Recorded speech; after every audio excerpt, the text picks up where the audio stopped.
उपमुख्यमंत्री अजित पवारांचे विश्वासू बाबूराव चांदेरेंचा पोलिसांवर दबाव आहे. त्यांची मोठी दहशत आहे. ते माझी हत्या करण्याच्या हेतूने आले होते असा आरोप जखमी अवस्थेतील बिल्डर विजय रौदळांनी केलाय. रौदळ अथवा त्यांचे नातेवाईक माध्यमांसमोर येत नसल्यानं त्यांच्यावर दबाव असल्याचं बोललं जात होतं.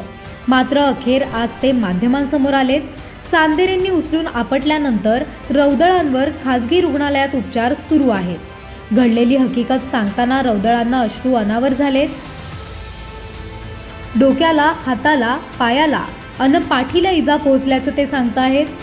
प्रत्यक्षात ते माझी हत्याच करायला आले होते. त्यामुळे पिंपरी चिंचवड पोलिसांनी हत्येचा प्रयत्न केल्याचा गुन्हा दाखल करावा अशी मागणी रौदळ करताहेत. सर, नेमके काय सांगाल? त्या दिवशी तुमचा जो व्हिडिओ आहे तो समोर आलेला आहे. अत्यंत ताकदीनं तुम्हाला पाडण्यात आलं होतं. हो, बाबूराव चांदेरे पैलवान आहेत सर. त्यामुळे तिथं मला आमच्या शेतात काम चालू केलं होतं त्यांनी. आमच्या मॅनेजरने त्यांना विचारपूस केली. त्यांनी मॅनेजरला मारलं. नंतर मॅनेजरचा मला फोन आला की सर मला बाबूराव चांदेरे मारहाण करतायत. तर मी त्याला म्हटलं तू घाबरू नको, मी तिथे येतून त्यांना समजावून सांगतो. माझ्या ऑफिसच्या मागे एक 5-10 मिनटाच्या अंतरावरच माझी शेती आहे. तिथे मी गेलो सर आणि तिथं 15-20 लोकांचा जमा उभा दिसला मला. तर मी गाडीतून उतरताना मला काहीतरी विचित्र असं जाणवलं की इतके लोक का आलेत. मग मी माझं व्हिडिओ रेकॉर्डिंग चालू केलं मोबाईलमध्ये. खाली उतरलं. मी त्या लोकांना म्हटलं अरे बाबांना, तुम्हाला माझ्या मॅनेजरने सांगितलं काम करू नका आमच्या शेतामध्ये.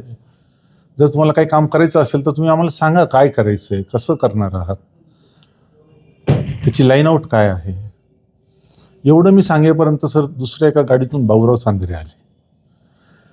आणि ते इतके जोरजोरात तावातावाने माझ्याकडे आले. मी त्यांना सांगत होतो बाबूराव आपण बसून बोलू, आपण बोलू, मी व्हिडिओ रेकॉर्डिंग पण करतोय, आपण बोलू.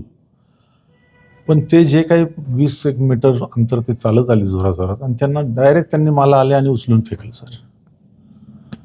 उचलून फेकलं, माझा मोबाईल हिसकावून घेतला. माझा मोबाईल हिसकावून घेतला आणि मला लाथा बुक्क्यांनी मारायला सुरुवात केली. कसा बसा मी तिथून सुटलो सर, तर मला 4-5 जणांनी धरून ठेवलं.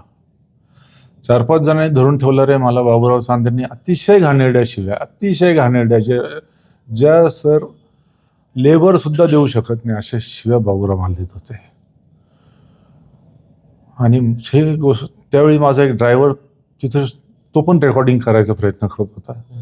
बाबूरावच्या ते लक्षात आलं. त्याने त्याचा पण मोबाईल हिसकावून घेतला. त्याच्यानंतर 7-8 मिनिट सर मोबाईल त्याचा हिसकावून घेतल्यानंतर 7 ते 8 मिनिट मला मारहाण चालू होती. प्रचंड शिवीगाळ चालू होती. आणि आता मी तुला आज खलासच करणार, तुला मी खलास केल्याशिवाय इथून जाणार नाही, इथून तुला सोडणारच नाही मी.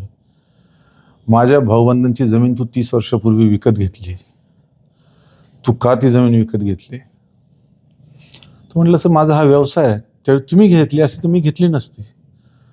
पण इतक्या घाण शिव्या देऊन ती जमीन तू मला दिलीच पाहिजे. म्हटलं तुम्ही घ्या, नाही तुम्हाला फुकट द्यायची. आणि त्यांच्या शिव्यागाळ चालू होते सारखं आणि मारत होते सर. म्हणजे मला काय त्यावेळी एखाद्या लहान मुलासारखे ते मला मारत होते. आता तुमची मागणी काय आहे पोलिसांना? आता माझी मागणी आहे सर, बाबूराव चांदेरे यांच्यावर सक्त कारवाई झाली पाहिजे. नाही झाली तर माझ्या जीवाला एक तर धोका वाटतोय मला. कारण ते 7-8 मिनिट जे नाट्य घडले सर, मी झोपू शकत नाही. सरकारने यांच्यावर सक्त कारवाई केली पाहिजे, नाहीतर हा माणूस मला जिवंत ठेवणार नाही. आम्हाला इथं धंदा करणं अवघड आहे सर. आम्ही लोकांनी कसा व्यवसाय करायचा सर?